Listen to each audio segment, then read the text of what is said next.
Ezaka eni mnyamfo amankwasi amafanti akwa north sanso na eni mnyamfo Ebeneza Taylor bi yellow crobo so lower menya crobo we na kofi na yellow crobo they na mako kan pe lower menya crobo okay e mo nyina afisha pa say now Easter now chiri mane so papa I'm hoping that and then we more time na motimi aka the echoes of constituency actually Easter baby so when you da judge wo no dia e amakwa baba quickly ye ma mejina fantiakwa north na afi me ne nyamfo asiama meetings ye wie ana e beto aso Easter break oh by all means well answer na bokoso no ma yenkwa o manso na quickly Dr. Mane Boama e ma nchirimu kakra doc official pa ne ma bokọ there. Hello doc official pa yeah, doc. Okay, you train doc quickly. Let me try come on. Me for kwenye sinu me chia omo ehwe ne omu tie nyina na we de mpacho.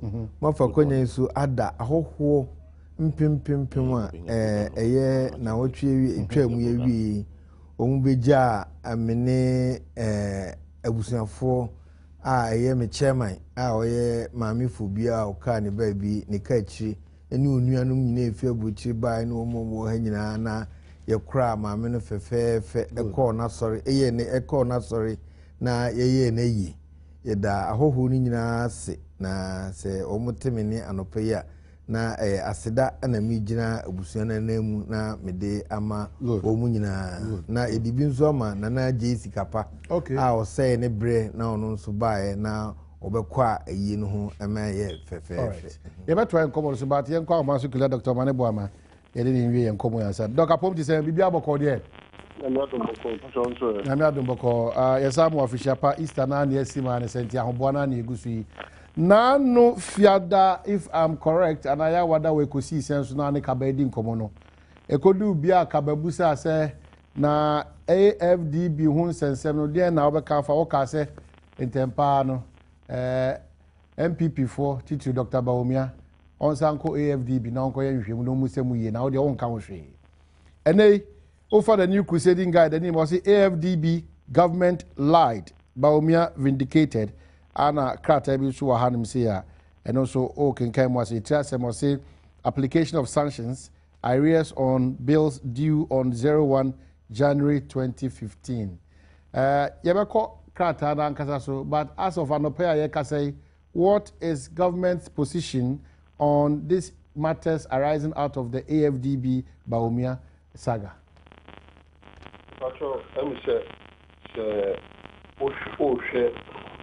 the new crusading guide. We need to say an open newspaper and about outer what kind and so overshare other newspapers and so we want to say other versions and so on. And it is clearly no near Dr. Bawumia international. The idea the ocean pass a partisan propaganda and all year there. Obeka chene sene on fanko. Nemu se ujina a school for ebi na oni a school for and na edi edita hodie.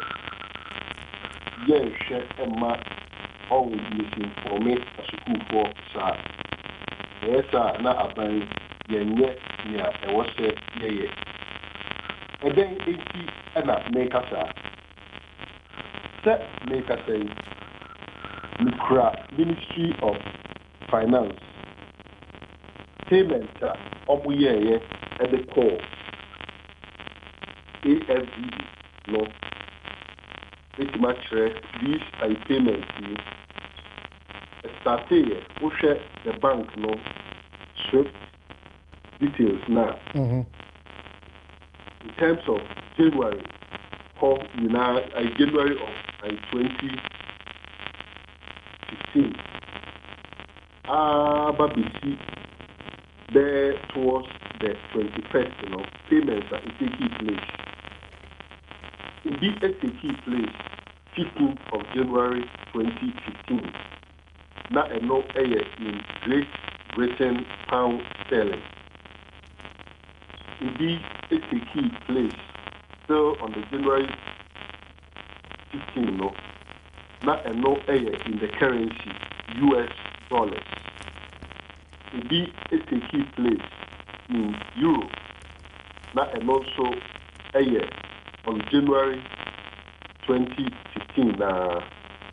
Make me about related references that payment take place now. ST 150 151 05 and 73. And then I reference a number of the euro payment, over the US dollar payment now. FT 150 15954 10 and also a US dollar transaction reference number, no, and also a no idea. Also, the Great Britain pound here now, and on 15th of January now, FT 150168924, 15th of January, and then the yen, which was in January 21st now, and also reference number no, E02051501003. But focus say, Abia payment when na Abia Bawumia na ununti Abia or yes mistake na or monumental mistake na or na. Niaka Obia ebehwe say on inside sources emmanuel information or ASD Krampoma obi to me Abia if I Zimbabwe na I send your car or catch any say I come with say na SCDA. Nene nka ewoshinka otwe na dwen ekọ mamu ba ku bi nso eba on the 18th of February no eno eye ready omo friend Cecilia Akintomide, Secretary General of the bank, and I say situation of arrears on loans as at 31st January. Please find overleaf the above mentioned documents. And of countries now, Djibouti, Somalia, Sudan, Zimbabwe. These were the countries that were under sanctions. That is on the 18th of February, after they corrected their mistake. We said all the way from 18th of February to March now, Dr. Bawumia, a year now, the infamous will lecture. Now, he had also the opportunity, if he was minded to cross-check his past, because as an academic there, such a paper, you will check and check and check again. So yes, you see memo. But what is not contestable is the fact that on the 18th of February, another memo also say Ghana was not on the sanctions list. Assuming that we crumple and yet strong enough. Again, on the 13th of March, another inter-office memorandum, because on the level for Wayama inter-office memorandum, ideally there's no need. And no FE. Obi a friend of Uduko Maya, or a director, ASDB Hono. Subject: regional member states under sanctions as at 28 February. Countries where signature of new loan agreements, disbursements on all bank group ongoing projects, and the granting of any new loans have been suspended for arrears over 1 month are as follows. And mind you, when we can about the straight details, and the payments associated with it in US dollars, in British pound, in euro, and in the Japanese yen, because that is how their payment system is. It's a basket. And this memo is talking about countries where signature of new loan agreements, disbursements on all bank group ongoing projects, and the granting of any new loans has been suspended for arrears over 1 month. This was written on March 13th. Djibouti, Somalia, Sudan, and Zimbabwe. And a beer effective date, Djibouti, almost say a year. 2nd January 2015. Somalia, almost the 10th, Sudan, Zimbabwe, and all that. So you ask yourself, say, look, Edema Ghana Nika, academic lecture. Assuming, say, when you first I remember, and what Ghana did was so. You are not interested in even finding out what the true situation is. On the 18th, a first memo comes to correct it. Again, on the 13th, another memo into SKT countries are now under sanction. Meanwhile, you throw all this away. What two way now? Say, oh dear, near open say we are and say, oh the Ghana, a best countries are ya sanction or more. Because we say we know a man or my economy. And we see available information a war no. Actually, Ghana was not under sanctions effectively. It was done in error. And that is why our officer now, Mensa Eka Leteno, they work at their level to correct them, say, Ghana is here, and truly, and look at it, and a master and correction rate about it. So I do not see the use of that particular letter now. There can't want them and Sabri, near a day. Edema about the year on the 18th letter now. Number now, AFGB, H-Ron said, Ghana, any sanctions I list national now, 80 minutes. Edema, I may use Ghana DFC, 13th of March, letter now. Ghana issue and sanctions list no. And November the Ghana about the Shimwana. It doesn't do that. Well, and so what I say, okay, this letter that's being spoken about no. And I say, okay, Dr. Bawumia, let you know. No credit a back okay.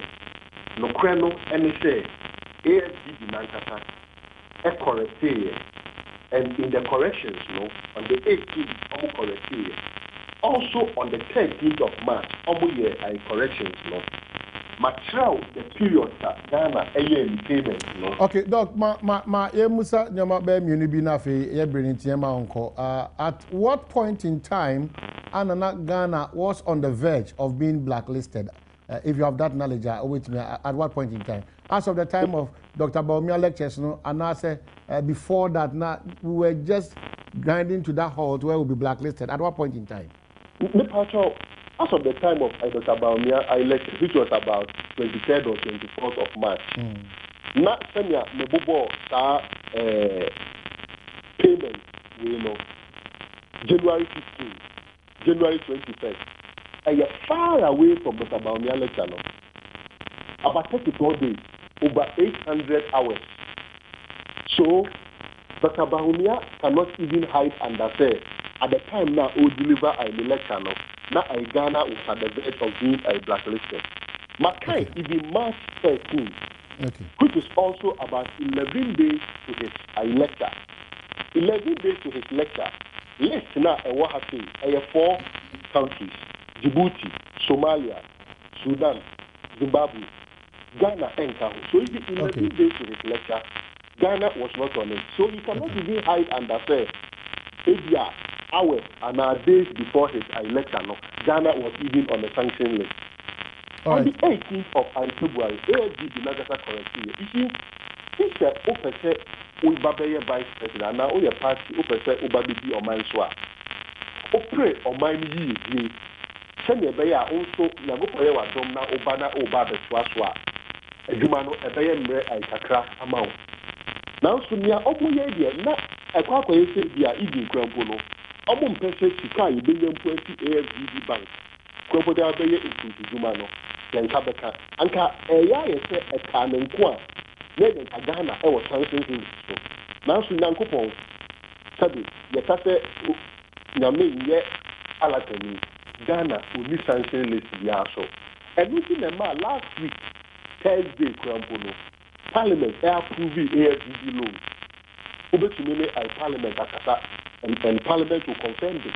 But no, yeah, I know the Parliament approve AFDB, but Patroma may probably a better understanding of this letter by subject here application of sanctions arrears on bills due on 01 January 2015.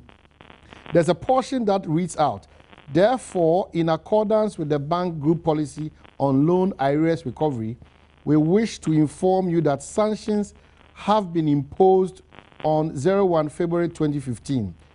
Ahano, what specific sanctions Anna AFDB sought to impose on Ghana? The clear thing they say, that thing was in error. AFDB Nankasa are accepted. One. And in fact, because the technical people at the Ministry of Finance, not only say Ghana Exia, the Swift code now, Nebobo Mao, January 15, yeah, January 21, and January 15 was the Great Britain pound, the euro, and the US dollar. January 21, also, you know. And looking at the technical level, they alerted the AFDB to say, Ghana, and so Ghana should not even be on any sanction. And truly, AFDB Nankasa are corrected. And so, even to be discussing what I sanctioned and what was not, in the first place, it was in error. AFDB Nankasa are accepted. But Doc, in this case, the Ministry of Finance drew their attention, they accepted it and corrected it. Are we dealing with memos here, or we are dealing with letter addressed to Samuel D. Ameya, Director, Debt Management Division, Ministry of Finance and Economic Plan? Because in our interaction, it's like the concentration is on memos, but in this case, there's a letter that has been written to the Director, Debt Management Division, Ministry of Finance and Economic Plan. Which is which? You see, I letter now, I date here that 18th of February, 18th February 2015, yes. 18th February, yeah. Very good. On the same 18th of February, there is an internal memo at the AFDB. Okay. It says Ghana, any sanction list. Okay, and that is the memo written by Cecilia Akintomide, Secretary General. Another elected Djibouti, Somalia, Sudan, Zimbabwe. If you question the also this when they say, "Sir, let know a card." Minister of Finance, I technical people in Insano. A day then a man the same day, no, that correction will take place.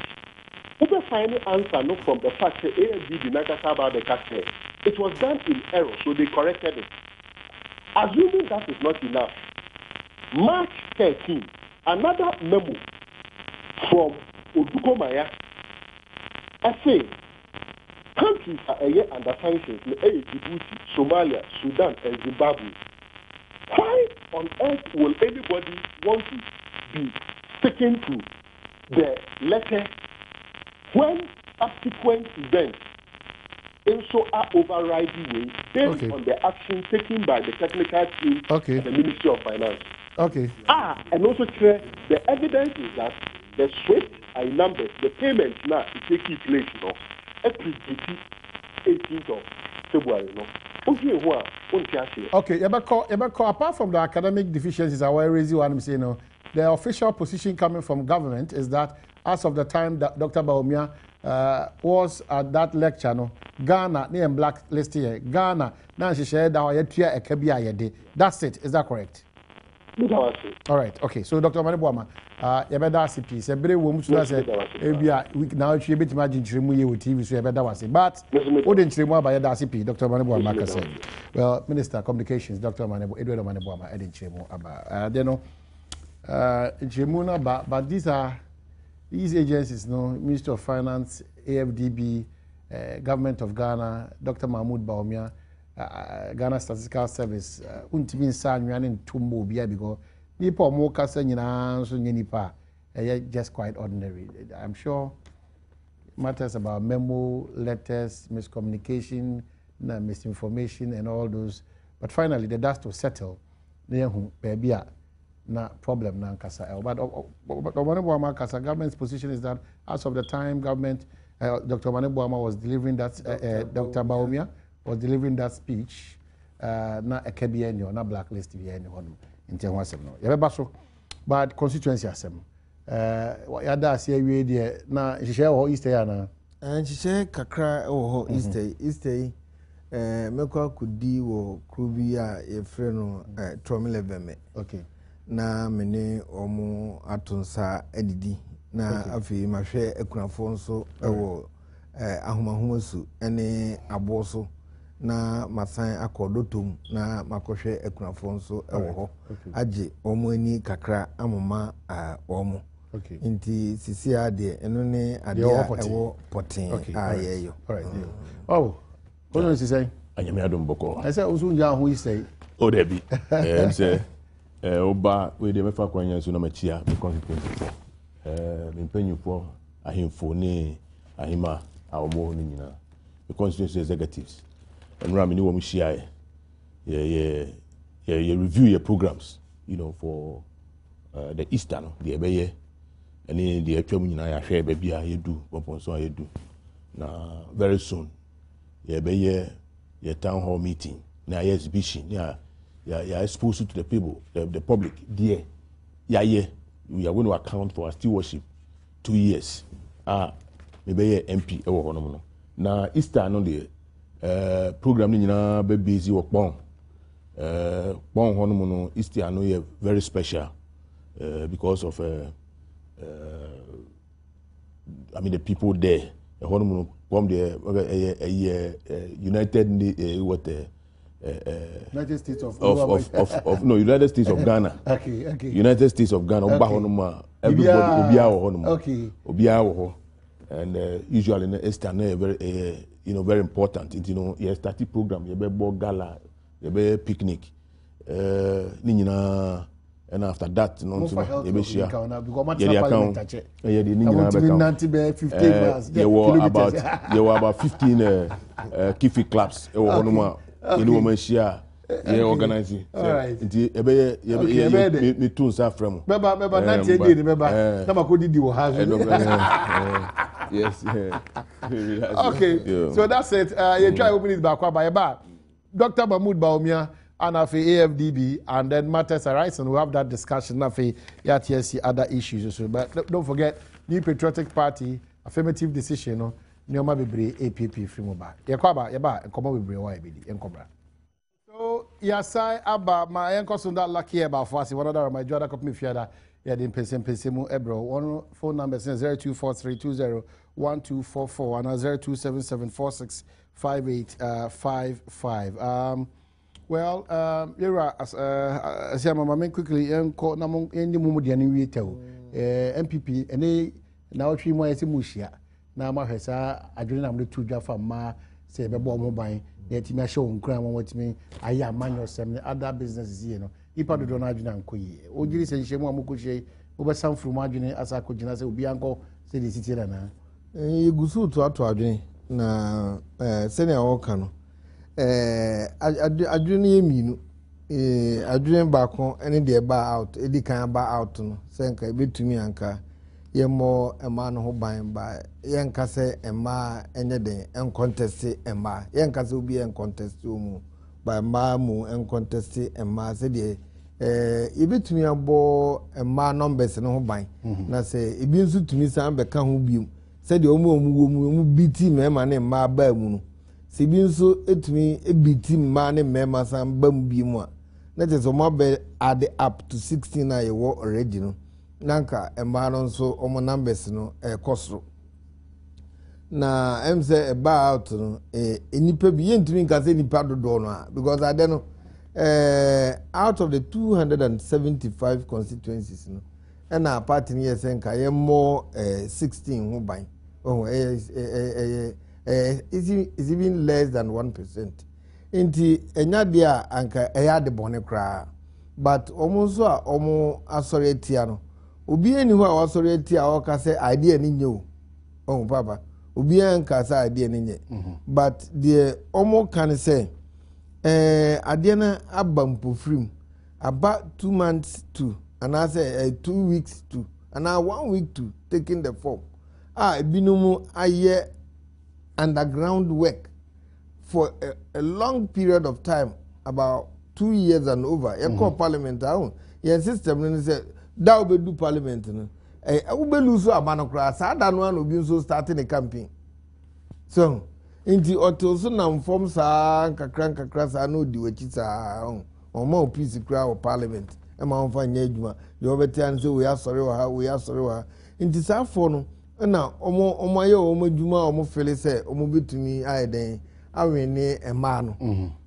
inti no adinti na close to picking the form no na mo be ka che say mema yen contest ema no na fi enhihya ayen aye no yen famfa hen enu titru ye one inti a ebinum eden kasa na ebinum so pese o mo che say ema no ebinum nya ade nya wo mu nyina ebinum so anyinyini enye wo mu nyina inti no o fa nya no one say idea ni nye ene de unya na ebinum so kasa ade ba inti na che say mu achiche be say 6 de inti ayempe idea no mu achiche sa inti no yentimi nka say enye but emu na achiche sa no obia o where he or she is coming from inti a o ka say ebia ade no ompene so but say we here was it necessary to take that decision in times like this? The baby cry to say Tiwa executive Nina Amoma Koi Binus interview Krumbo na yes I may be Abeka so Omu Principal and Cabran Omunyano no Nyade na uncle.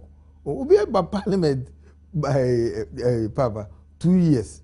And they been obey to me, obey to me, I impressed say about parliament no or your projects. I wish parliamentarians will be taking advantage na most mutima a PR department parliamentary for no a church na most will take upon mo na mo church mu ya kire 2 years in parliament. That is the point. Biana me church mu mo shemra ana mo lobbyists ana de bia meka ba me nim say my road contractors KVIP they want to welfare officers this and in 2 years and as parliament even in 4 years the kwano nyame akanti nipa no betumi ya be impress say oye but you ask more constituencies what are they looking out for in their member of parliament me sure say region bia benya no as it stands now no dey obia constituency dey ka ho asem a obia obe contest o ka ho asem a project and dey enuna across board that is what people are saying but more enough money say on the project that is what we have to ask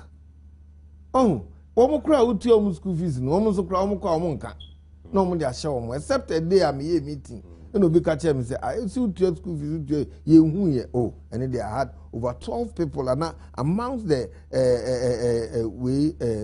people of about 70 no nipa 12 sorry say we see me me body we see me body we see me body they were very very outspoken for me. But baby on my can no be at because of the mobile no be now.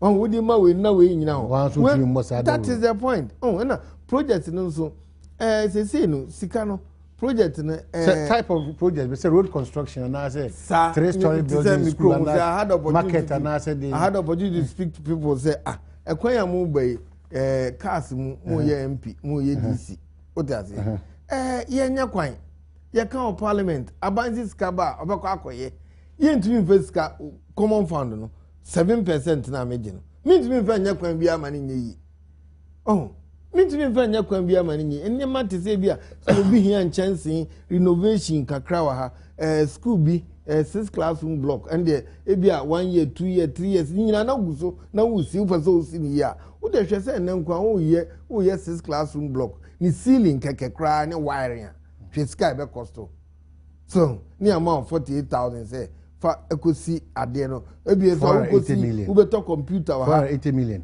no constituency na that is the point assuming now science school down how many years will it take you enti we no nyina ya de a ye chire bi no mase ba dodo no they've not come to terms with the explanations ye de man but ebibia be no MPC no so bi duebo oya osimeye kwan yama oya osimeye we yama meye we yama but you can't do it oba o ma mu dia oba ka obi kura tumi ka say MP edi common fund how papa ye na tuwe MP no enye MP no oba si na e draw common fund o signatories no coordinating director na MC or DCE omo na o do project ko ana o ye purchases bia no ma eden omo asan wo de sika sei no unhu bi da enso obi be power obeka cho say MP ni di common fund omo kasa previous election omo de correct primaries na omo ba in parliament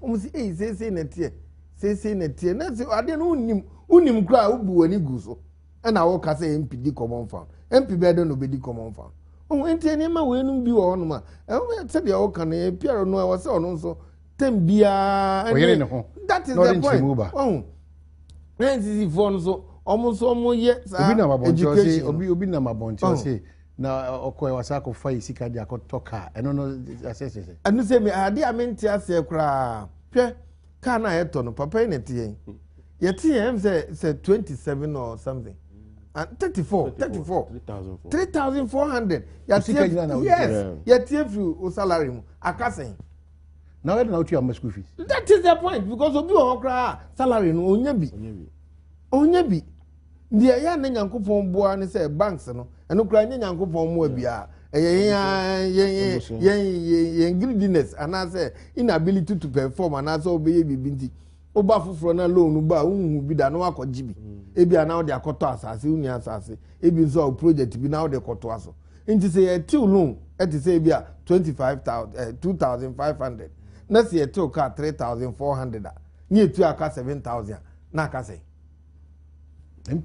yes they will go through no that is the point to be one ma ni sika kra e ba no 000 omo ha intaneka because wakoji loan oba afoforo no na loan no fofo no wakoji ye te no ye be te ne sa kosi da e be close to parliament for 4 years so enti no be den na ye ntu aka no e de be mpa na obetumi aye enti se oni aduma papa bi a e wa ye we ni pa bre pa o ne yan kan asem ni pa bre papa MP pa bre MP bi wo no mukra wan hwe ya sabi na fu akura o de beba week bi no na e den ma no I see. Oh, entino so biti ya na so ka say MP this car ya de amenti ase o ba bia da mu se MP bi di ni sika e bia na duma bia o ye ebinum bo o mo modern ebinum onuma kese ansa na o mo ba parliament so ebinum so ba parliament o mo nyuma gugu oh enti ensem bebre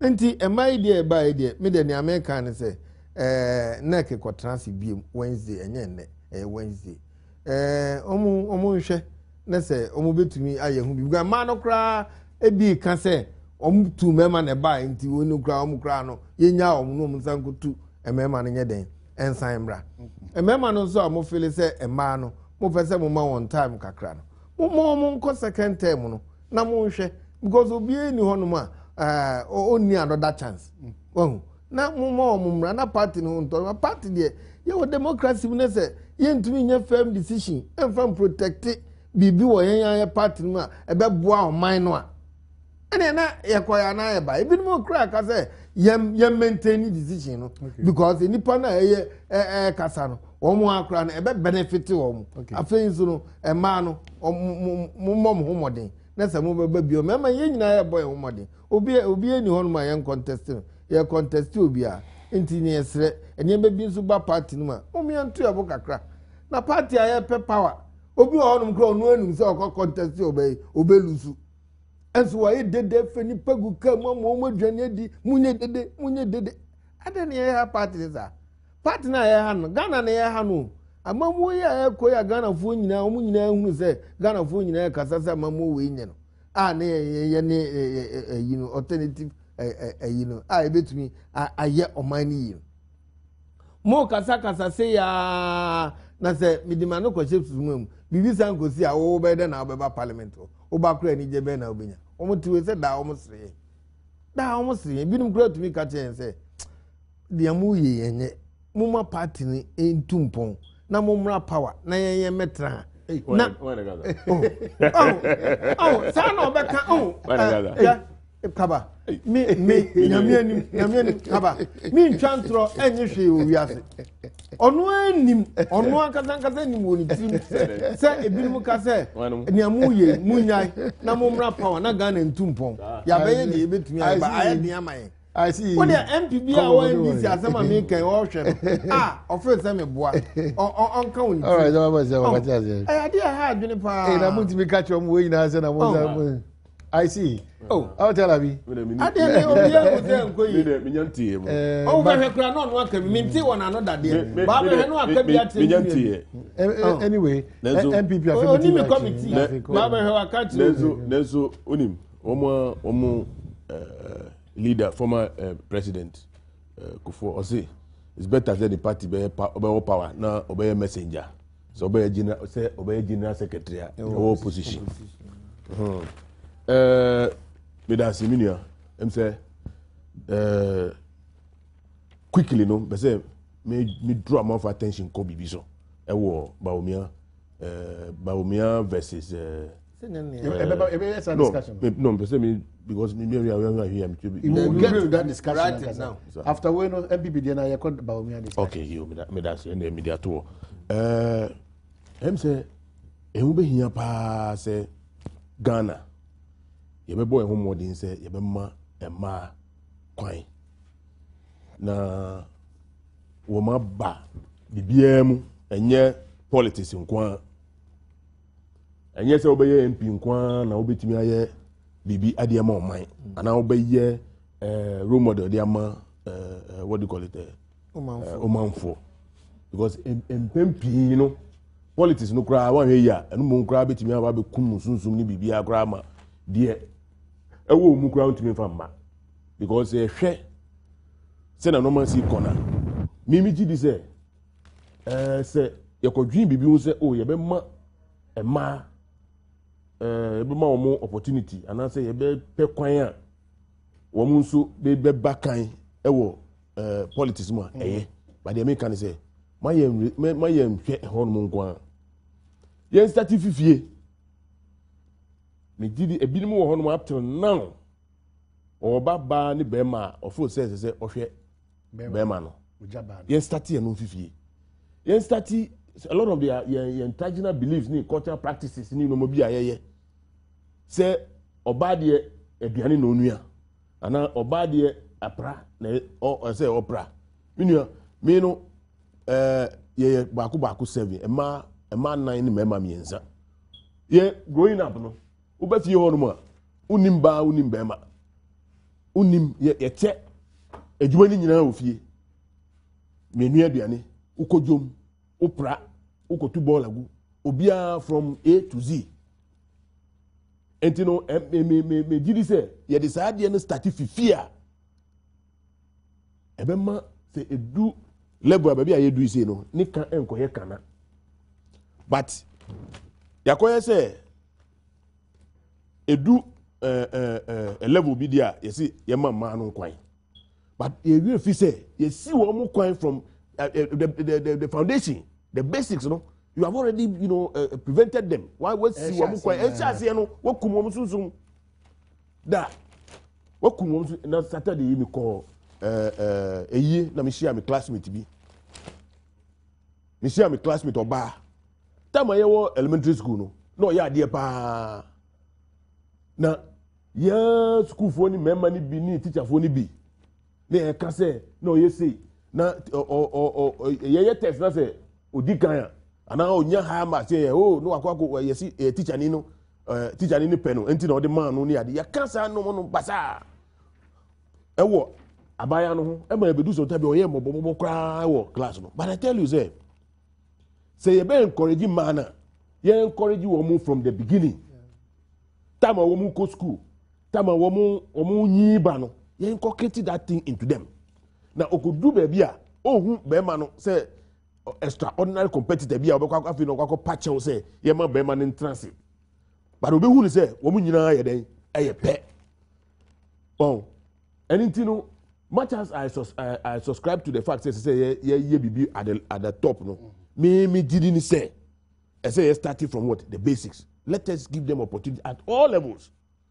If we say any excuses, and everybody is only talking about MPship for now. But all aspect. Today, NDC say manifesto 40%. Boards, heads of institutions, etc. You shouldn't look at just members of parliament. In the process, we end up encouraging more women, to take part in the governance, and therefore be able to contest and win elections and become leaders. Probably, have women as president and vice president. And let us start by encouraging the women from the beginning. We shouldn't wait. Nani pana kwa ye baby akwa kudu ansa na afi na yebe pese what do you call it? No, na kwa say ye mo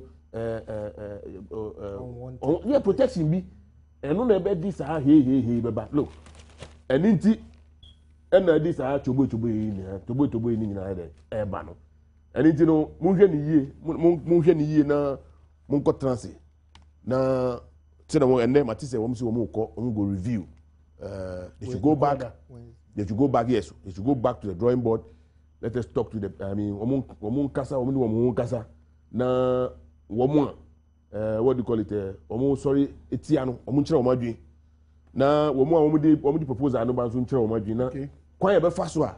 But I think say we must do. We must make sure say ebe bia do all that it takes to make sure that we give the woman. Their deserved place in the society. Right. Okay, that's 1760 text message line. Fabre Nation Jibre na Enkenka Emma. Now, Mamisha CB through so Dr. Mahmoud Bawumia and then government's position and that of AFDB. What's your take on this issue? Me that's it. Me say nya etie Dr. Bawumia. But there's something I me per se meka e wa hanu. Na it is date any day. The first letter, the letter that the AFDB was saying, say, in error, no. And in the letter by, but looks like everybody is silent on that. But it is very important, so we take note of that. Now, the letter that erroneously said were sanctioned, no, was written on the 18th of February.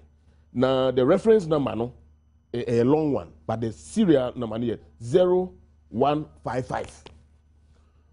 When you say ADB is a very big institution, and you're Ghana and any Ghana deal. So they make Ghana say. And I believe say every day the number of letters that leave that office no and yet below 10. A lot because they on metro letter be brave. But the letter now on the same day no almost metro when the attention was drawn.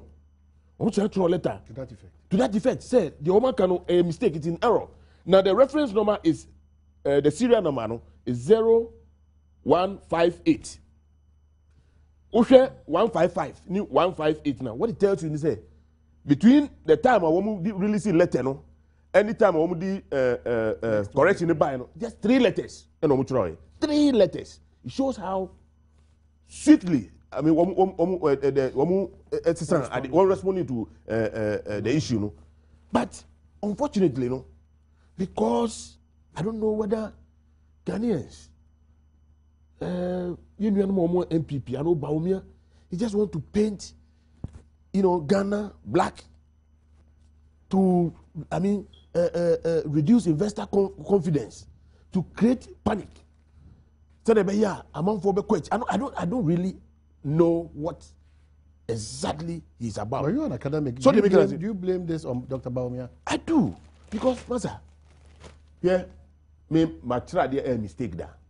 Na uchra de na bia sada no ade a we mistake. The next day when you go, ukochra de a very good teacher will sit down and review whatever he or she has taught. And son obokochra de and say we review the obey because this day and age information master uti classroom hono na nkola no be gogo no agogo bi no na information no what here we need be go ase. And you have to be very very careful. And if Uslipukra and I say when he pass, right? The next morning, who could do lecture or no, I can't say, may correction. No, I refer woman. If you are lucky and woman conquer here, woman can trans here reference there. So they make us say, no, I'm correcting nicely. So they make us say. But look at the time these letters were written. I am sure somebody called him and gave him the information. The one that retraction, the person did not know. No. But you see, in a situation like this, and you see, no, of course, Honorable Akoto say, the ranking member, finance, or can say, oh no, a month ago, and what said that thing is not correct. A month ago, or not over a month ago, said Ghana has not been blacklisted. What it means is that Bawumia, he wasn't on top of the issues I'm going to discuss. Now, sometimes we try to win. Now I can just to please some people, just to create, a certain disaffection for the government. The person of Dr. Bawumia. I'm telling you, that is the point. Otherwise, he needs to please. Yeah, look. When it was not a political platform. That is why some of us are surprised. Academia. Let me say that is why some of us are surprised that the platform that he chose to do that, because if we were to be like a rally at Manjagbona, for instance, and they say political talk, anybody can go and say anything, and sometimes you go away with it. But not when in a well-structured institution like the university, where people, I'm sure, say when he was speaking, people were taking notes, right? And therefore, this is going into their notes, and the students will go back. Not everybody will go and make references or will go and find out whether what we have said is true or not. You understand? Some of them will take it because this is a man of a certain standing in the society, and therefore whatever comes out of him will be taken. For it. So when it turns out that what the man is telling out is falsehood now, that means you have misled a lot of people. Because discussion, there are a number of people who, after listening to him, they are not following what we are doing now. They are not. So they make us say, otherwise, why? Why would you even try to, call institutions like Statistical Service names? And that was not the first time. That wasn't the first time. Or Statistics. So figures, and he knows very well. Say, a statistical figure from, let's say, Ministry of Agric cannot be compared to that from, what do you call it, Statistical Service. And I am cocksure that he knows the parameters are within which Statistical Service, because being at the Bank of Ghana for a very long time, I want to data. Information from Statistical Service, no, I'll be surprised. I will be surprised, and I don't want to question his competence. So they make us say, I don't want to, because 7 years are, and unim interesting. I saw something from you again. Obviously, Bawumia a shining star with what clay feet. You know what it means? Anything, Master. Let us, as Ghanaians, as patriotic citizens, say. And American alas say, government has not said, we don't have problems. We have challenges. What did American say? And, Master, you have Ghana, say, Ghana before. Are we saying, this is the first time Ghana facing challenges like this, Anna? And I said, that Ben Ghana 8 years solve all your problems. This is the first time. What are they? That Ben Ghana, and we are behaving as if, we have never been in government before. We have had opportunity 8 years. Okay. The question is that, were we able to solve all the problems? Were we able to solve all our problems? Is it about all the problems or making sure reasonable number of... that is the point. So it is not about all the problems. But you see the point, so you can't eat your cake. You can't eat your cake and have it. Look, here we are in a country where our infrastructure deficit is so okay.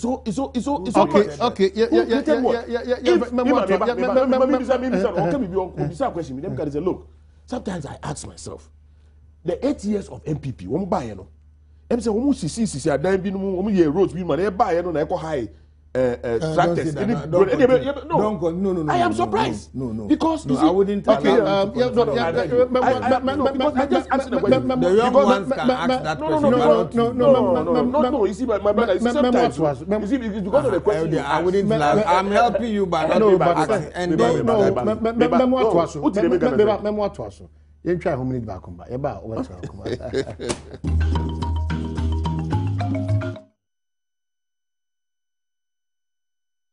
lucky about fast, but over wrap up but Mamenkai, when I shall say, Nyami Adma, Bogo's Golden Hotel, I say Bogo's Easter Rock Show, Nyami Adma Sunday, April 5, 2015, when I say High Life legend, Papa Youngson, and our gospel queen, Joyce Blessing, one I better chair, Masters Band International, behind the Bogo's Golden Hotel, new site, and you may know so Pepe Copy so Abebre, she paying 15 cities, 10 cities.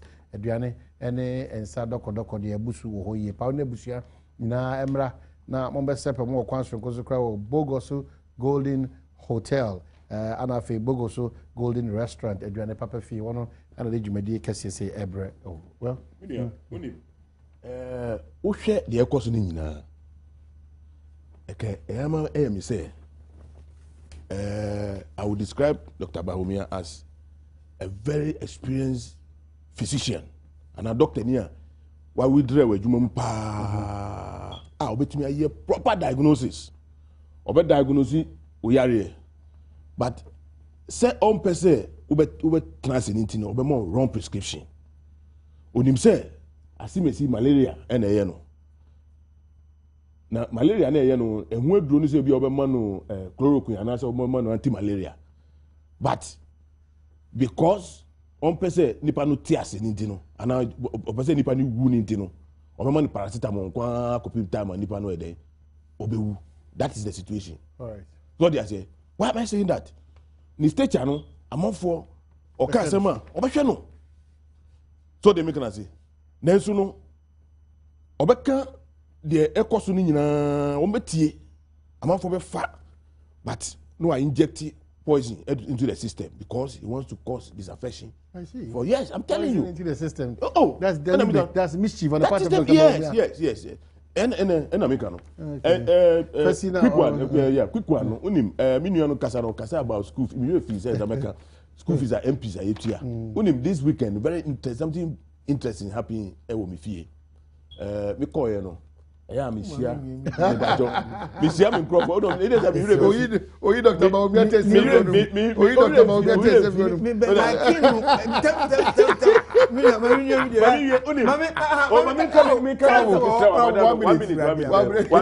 People who lost think of that. In fact, Uba MPBF weekend. It is a consulting room. Omoba.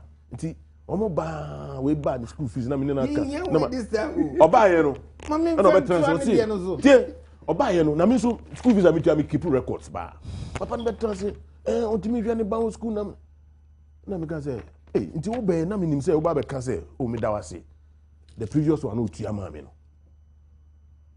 na wa ba e ba be gi ni one akwala no mama kwa nti wa start be lobby for ni fees for the next step ba we ra on no on can say oh me that's class utia last time the enemy ogide to aso but what it means is that what it means is that one can throw bia odi ate and that and only your problem in fact it you but them can say it's about me there na me do minia who say papa what ya no lacking Bawumia Dr. Bawumia too doctor ohwe yarefo na onum yare no so onfa yare no man parasa na ni liver nyina say how me like NDC to be a yare na wa fon obi etumi say what this figure the present figure no from the previous figure wa fon pa o so just na doctor ene no yare ochina obi enum so yare akese ni nyina abobo no so just no obi ekoka che doctor ne say doctor na papa yi me hwe no ase o yare malaria na no o se edie ben le malaria yi edie matiti matiti malaria ne dadaada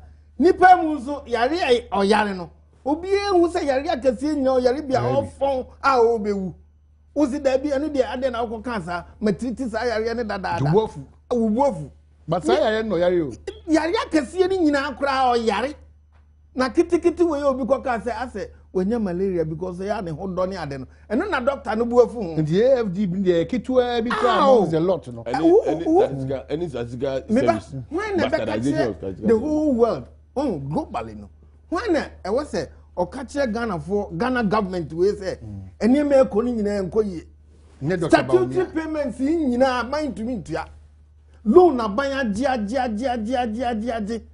entino the end effect ni say den ebedu baabi no aban ntumi ntua edu baabi no wantumi ntua until 15th January no this kind of coin before no na ye yakọ na yakọ situation omo claiming say yanko ho no na yakọ ho si ye de kokobo krata kra coin that is the point but kokobo krata the coin that day na no mo say treat say how they say nipa nyina nim say nipa oyare doctor na ehwe no but yare de wo ho yare de wo ho doctor no say but oh moment yare de wo ho but yare bia ne prescription it was very emergency situation it was na normal treatment man na ne ho adone by the case of Dr. Bawumia he prescribed medicine I say you convulsion you cough na ya nkoda onipa no wan convulsion da bi wanya wan convulsion convulsion nipa no convulsion and o gain consciousness wa hwe say bank can see to say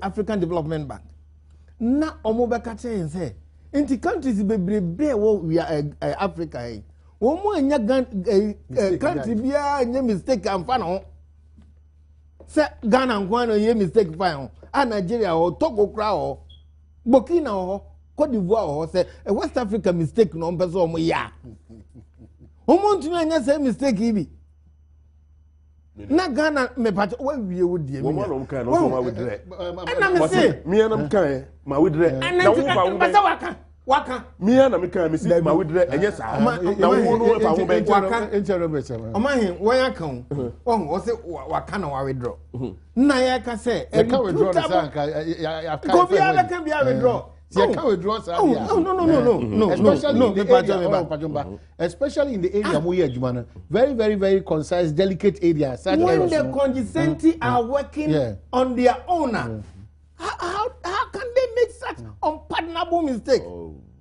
Say Ghana nkwana out of that countries way and you do amukoka ho ne say that unpardonable aspect in Pachomba and then the confusion. Yes. No, it is because na me person be catch NDC abani say me say opposition o makobida. They made worse things, right? Ni enim nyina omu kagu aban ho. But the way omu introduce Bawumia no after every economic comment no a obeye no aya na obi enti ase because yes government need to recall itself no the government see it is statistical board dey say man figures are previous election o kan no o say basket no enema na ewu mu enye ade a esombo anase omu use right figures ready man ma me ne ba out say ampa ama e kra ko hu say baby kra ho no ma shop bi omu bedu ho no esan say omu ni vehicles so say dey yin omu bedu na shop na tumtina ada say omu yi afim which is not right woman you dey na me pa cho the woman you dey na afim who dey me ba ho no me ba me answer on tia say no me yefim omo na be kan so the figures will not be accurate perfect and omo be kan and now enura die ya so okoye yi the omo kan say oh a mistake omo say omo typos omo transfers omo ye din and e buy intino entisa ade no so mistake no obi e kan o so say and until say obeba abeka ne back say there be na say ni say ya anka eno na wo ho na ye use until 1st January na the wo ha ye use say mo say Ghana koso and na mo amayi wo mo free o wonti yesre mo the diatribe na eba after Bawumia speech no e does ndodo you are worrying the man and you are worrying Ghana we mean you know me o mo fa ne say Ghana no opposition na yewo no anka yenye srum police soldier for omsi srum yanke anu ntu ye ne sa oman ni nyi ye ba ye a ofre papa ye obekyerechira ase enimguase ndi enya aba ebi aka Ghana ban ebi nso aka African Development Bank me pacho me ba ebi me nka Bawumia de no ebi aka omunye o man fa obi ansa keta okwamu a obetia but is it that Dr. Bawumia knows the truth but he decided say that letter na buy no almost correct your mono he decided to just dwell on that letter papa information he wanted the whole world to know say your situation a conform into a site example na say was site here the onus lies on the government the AFDB. That is the point and also buy and you who say oh say after all and you say or citing no just for citing sake that is the point happened that name mum temtem no o ma eden o ma kwa kutua looking at our situation Ghana currency kra atumi akọ the whole world kra it was the weakest currency South Asia it was the weakest currency in the whole wide world hweka ye die more than 6 years aboka over 66 billion and the amount can once more they don't want to touch that now Ghana for must know 6 years $66 billion Ghana cedis now we in state ya wo there be asem we mi nya kanda omo 3 billion a Chinese loan ba parliament no omo se ewura de nyakopo aban bi nya $3 billion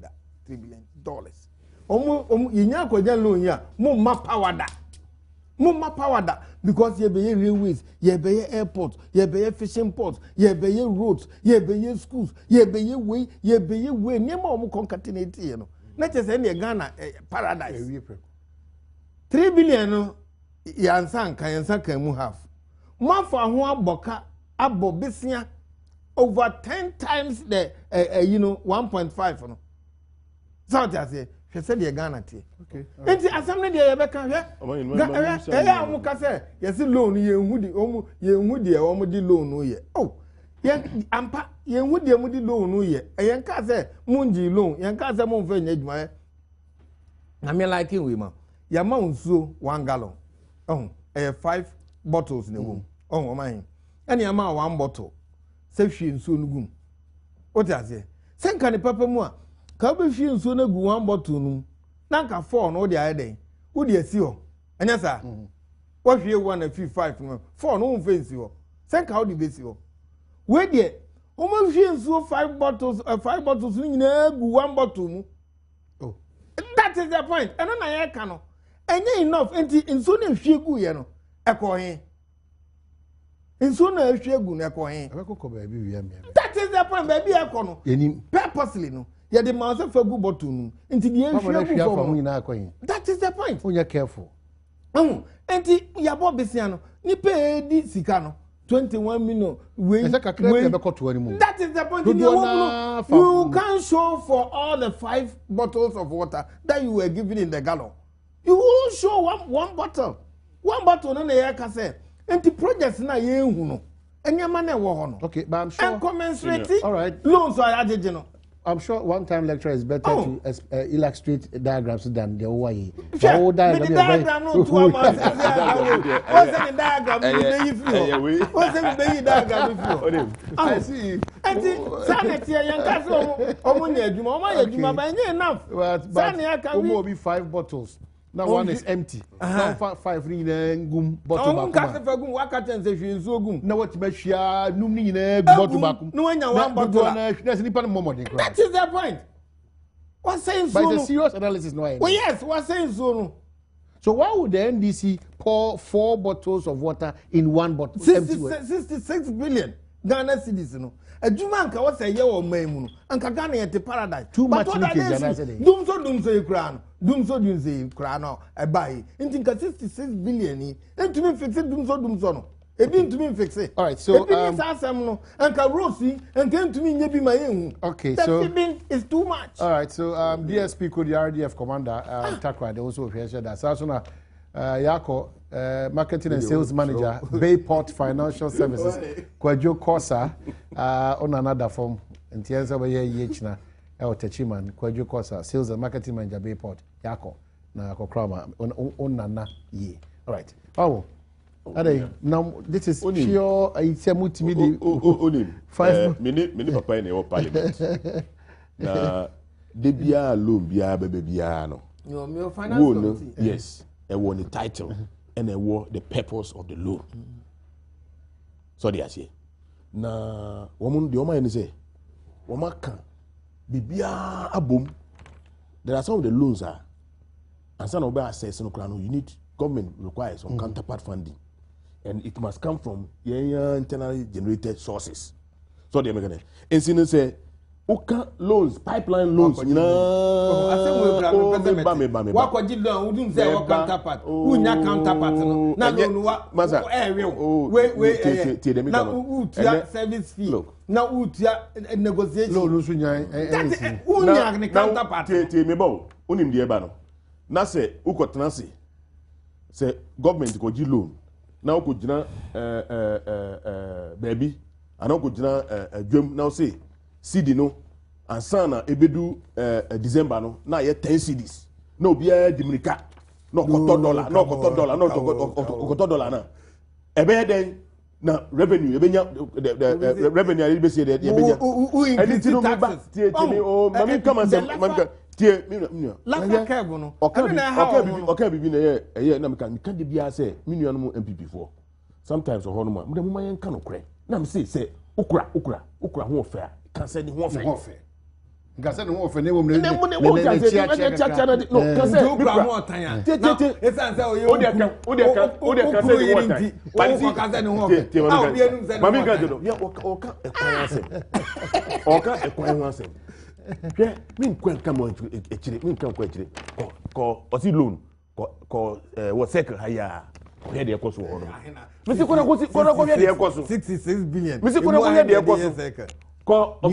Newton. What is 66? Divide 66 by 3. 300. 300. 66 billion divided by 300. Now the amount of. You see, woman, very canny. No, only the woman. Say the woman is happy. You know, happy. No, woman sister anka. Maybe a trouble. Woman, when you in dollars in cities. Me say when woman say that woman are converting into cities. When you know dollars, now you bua. Say that be amount for be. Dollar now they convert. Oh, yeah, you convert it. Dollar. And the dollar raising a very serious issue. The issue is that why do you have resource? Not resource, no more mismanaging, not inefficiency. That is what he is saying. That is what he is saying. That is what he is saying. But they can say, he is not seeing anything. Because we are not seeing anything. The leakage is too much. Anka. Okay, just in a minute. Just in a minute. You try one, but you see, I buy. Just in a minute. Just 1 minute. Just 1 minute. I'm going to just a minute. Just a minute. Okay, so Adam, I say we are just about wrapping up. Tell me.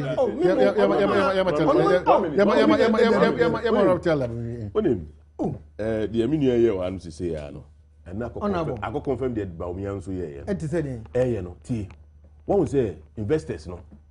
And I say I mean foreign support foreign investors no. Everybody it say. Yeah, can you want to say we are refer to a higher a tertiary hospital from now a lot of the time no they base doctors now one base one diagnosis no or history on the history. What do you mean? Say doctor no hono no wrong history omuko hono right e ma wo medjuma ne yedin David we dey oto history ni because the man doctor now so we draw papa I'm telling you I'm a for ban the man is behaving listen he's behaving like a doctor or refer patient right to a tertiary hospital and wrong diagnosis.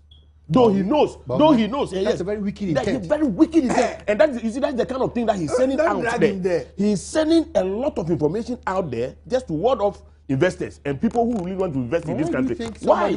Because he thinks that he can only become the vice president of this country in the unlikely event, though, only when he's able. In the likely event, unlikely. He's able to cause disaffection, deep in the walls of Ghanaians, the more. That is the only way he thinks that he can become a vice president of this country. But let me tell you something. This man says he has not seen anything. Let me just remind him. Go to Airport Hills and go to the road that are going on there. No, we don't eat that. You see, and then the president, we don't eat it. And the president, no, you see, the point is, right, this government is looking at our infrastructure deficit. We are taking all the 10 minutes. We are looking at the infrastructure deficit, and we are building it. Okay. And that is what you see. Look. Yeah, even the 200 secondary schools no cry the how no. Oh, look at now. President contact right now. Why don't you see education committee? Why don't you see it? All over. Why don't you see it? Afeni Yegu Foundation. And so I'm saying 80% complete. That's what I'm starting. It's not all of them. It is not all of them. But what I'm saying is that give credit where credit is due. Okay. Munka says, say you go Israel, kase you go Israel. Patient no yare. Patient no yare. Ni nyina kan. Look, Eastern Corridor Road, East Airport Road, Cape Coast Stadium. He doesn't want to. What do you call it? Tamale Airport, Kumasi Airport, 200 secondary school. They can't go for Rosa Mujayan. Lighting system, Kumasi Airport. Give us an alternative. $4.1 million. Give us an alternative. Lighting system. Give us an alternative. Tell us how much would you have used? If what you you are telling us, how much would you have? 4.1 million. What is the lighting system? Over 4 million. Over 4 million. Dollars? Yes, dollars. And then what is the okay. Patient the cost? Why dehydrated? Patient no. Okay.